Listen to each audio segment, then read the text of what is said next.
খুব শীঘ্রই স্টার জলসার পর্দায় শুরু হতে চলেছে লক্ষ্মী ঝাঁপি। প্রোমোতেই নজর কেড়ে নিয়েছিল ধারাবাহিকটি সিরিয়াল। কবে থেকে আর কোন সময় সিরিয়ালটি দেখা যাবে তা নিয়ে দর্শকদের আগ্রহ ছিল তুঙ্গে। অবশেষে প্রকাশ্যে এসেছে সিরিয়াল শুরুর দিনক্ষণ। সেই সঙ্গে বিপদ ঘনিয়ে এসেছে আরেকটি সিরিয়ালের উপরে। 30শে জুলাই থেকে সন্ধ্যা 6:30টায় সম্প্রচারিত হবে লক্ষ্মী ঝাঁপি। এদিকে ওই স্লট এতদিন দখলে ছিল গীতা এলএলবির। টিআরপি টপার থাকার সময় থেকে বর্তমানে নম্বর একটু কমলেও ওই স্লট দখলে রেখেছিল গীতা এলএলবি। কিন্তু এবারে কি তবে বন্ধ হয়ে যাবে সিরিয়ালটি?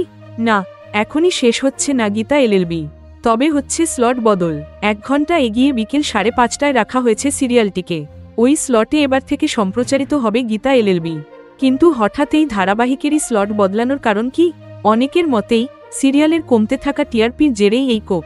যদিও এ বিষয়ে কোনো মন্তব্য করেনি চ্যানেল কর্তৃপক্ষ। প্রসঙ্গত, ভিন্ন স্বাদের গল্প লক্ষ্মী ঝাঁপিতে সিরিয়াল নায়িকা হয়ে ফিরছেন শুভস্মিতা মুখোপাধ্যায়। সেই সঙ্গে নায়ক রূপে দেখা যাবে অভিনেতা সৌরভ চক্রবর্তীকে। পরিচালনা ছেড়ে দীর্ঘদিন পর অভিনয় কামব্যাক করছেন তিনিও। সিরিয়ালের প্রথম প্রোমো বেশ সাড়া ফেলেছে দর্শক মহলে। নতুন সিরিয়াল নিয়ে দর্শকদের আগ্রহও বেশ লক্ষ্য করা যাচ্ছে। উপরন্তু এই ধারাবাহিকের সিরিয়াল মাধ্যমেই কামব্যাক করছেন একাধিক জনপ্রিয় অভিনেতা অভিনেত্রী। তাই উন্মাদনা স্বাভাবিকভাবেই বেশি।